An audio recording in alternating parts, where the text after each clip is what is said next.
क्या आपने कभी सोचा है कि भगवान शिव ने नाग को ही गले में क्यों धारण किया है? इससे भी इंसान को कुछ सीखने को मिलता है कि जिस सांप से सभी मनुष्य डरते हैं, जीव जंतु भी डरते हैं कि ये काल है एक प्रकार का, हमको डस जाएगा, नुकसान पहुंचा देगा। उसी सांप को भगवान शिव ने कितने अच्छे से धारण किया हुआ और अपना आभूषण बनाया हुआ है। और ये भी हमें ज़िंदगी में एक सीख देने का ही काम कर रहा है कि भगवान ने किस तरह गले में नाग को धारण किया हुआ। आप मेरा वीडियो ज़रूर अंत तक देखें और लाइक सब्सक्राइब करें। ये एक मैं आपको कहानी सुनाने जा रही हूँ। इसमें ये कहानी से आपको ज़रूर प्रेरणा मिलेगी और आप आगे बढ़ने के लिए अग्रसर होंगे। कहानी को जिस चीज़ से दुनिया डरती है उसी चीज़ को भगवान शिव ने धारण किया है, धैर्य से, साहस से और विश्वास से। तो आपको भी एक ऐसी कहानी सुनाने जा रही हूँ जिस कहानी से आपको कोई प्रेरणा मिलेगी और आपको भी धैर्य, साहस किस तरह कठिनाई के दिनों में आपको दिखाना है और अपने आप को मजबूत डिगाए रहना है समस्या से।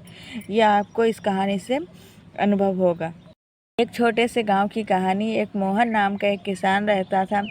वो खेती बाड़ी ही करता था अपने गांव में, लेकिन बहुत दिनों से उसके गांव में बारिश नहीं हुई थी, जिसके कारण उसकी फसल सूख जाती, नुकसान हो जाता और उसके ऊपर इसी तरह धीरे धीरे कर्जा बढ़ता जा रहा था।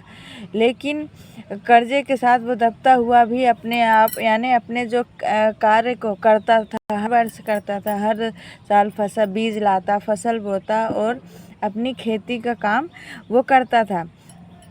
फिर एक दिन वो शंकर जी के मंदिर गया और उसने कहा, भगवान मैं किसी का बुरा भी नहीं करता, लेकिन फिर भी मेरे साथ ऐसा हो रहा है, मुझे घाटा ही घाटा हर वर्ष हो रहा है और मेरे ऊपर कितना कर्जा लद गया है, मैं परेशानियों से घिरा हुआ हूँ।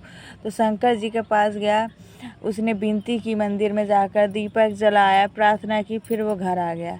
फिर उसी रात यानी बारिश हुई, जिससे कि उसकी फसल लहलहाने लगी, पानी आ गया तो फसल हरी भरी हो गई और उसकी फसल भी ठीक ठाक यानी उस वर्ष हुई। इसलिए कहते हैं हमें हारना नहीं चाहिए, हमें अपने आप विश्वास रखना चाहिए कि हम यदि इस कार्य को कर रहे हैं तो ज़रूर सफलता मिलेगी। ऐसा नहीं है कि सफल नहीं हो। इसी कहानी में एक और मोड़ आया। इसी तरह एक बार साहूकार का खूब कर्जा हो गया था मोहन के पास।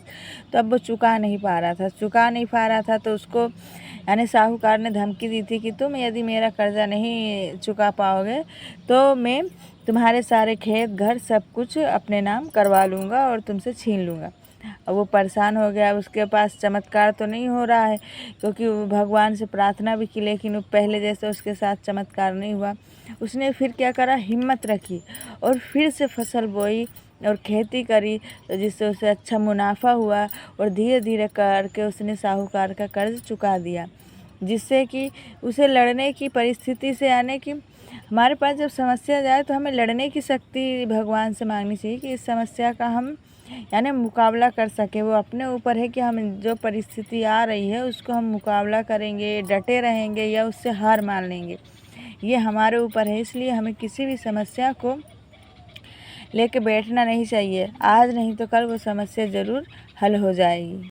इसी प्रकार दोस्तों हमारे जीवन में भी कई समस्याएं आती हैं और कई प्रकार की, कभी पैसा कम हो जाता है, पैसे की तंगी जाती, कभी रिश्तेदारों से अलगाव हो जाता है, लड़ाई झगड़ा घर परिवार में हो जाता है। इसी प्रकार की परिस्थितियां हमारे साथ भी आती है जीवन में।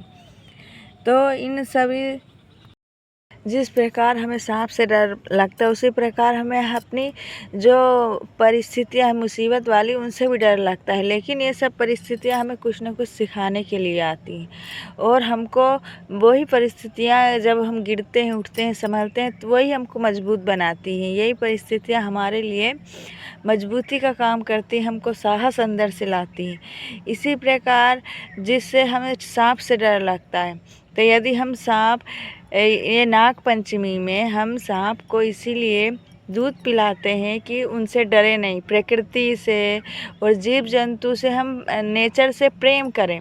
जब हम उनसे प्रेम करेंगे तो वो जीव जंतु भी हमारे प्रति यानी आक्रामक नहीं होंगे और उनसे थोड़ा जीव जंतुओं से दूरी बना के रखें। ये नाग पंचमी में आपको ये संदेश देना चाहते हैं कि ये त्यौहार है, इस त्यौहार में हमें पूजा करना चाहिए और प्रकृति को सम्मान देना चाहिए।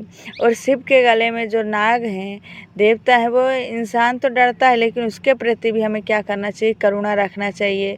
ईश्वर पर किसी भी जीव को हमें नुकसान नहीं पहुंचाना चाहिए, क्योंकि जीवन में हर प्रकार का यानी जो है मुसीबत आती है, उन रास्ते बदलना ज़रूरी नहीं है। कभी कभी हमें क्या है, खुद को मजबूत भी बनाना होता है। जब हम खुद को मजबूत बनाते हैं तो परिस्थितियों में हम यानी उसका सामना करने की हमें हिम्मत भी आती है।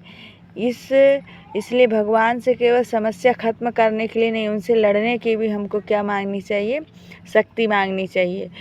तो ये नाग पंचमी में आपको संदेश है कि जीव जंतुओं की रक्षा करें, प्रकृति नेचर की रक्षा करें और अपने जीवन को सफल बनाएं। हैप्पी नाग पंचमी। धन्यवाद।